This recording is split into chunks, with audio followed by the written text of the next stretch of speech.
I waited from that place. From that place, I called before I did that place. Why not? Put some good outside. Why not? I want Baba yo. On tell me about you. Oh, Montagnier.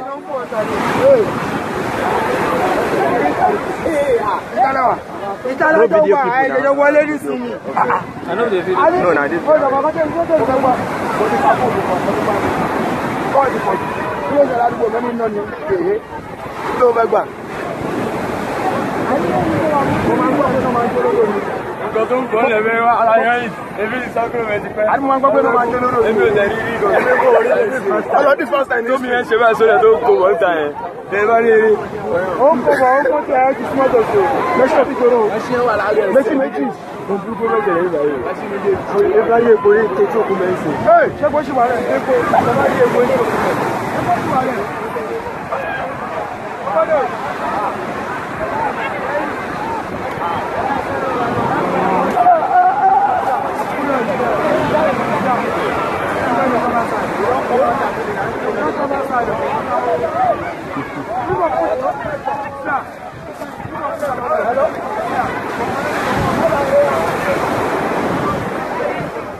Don't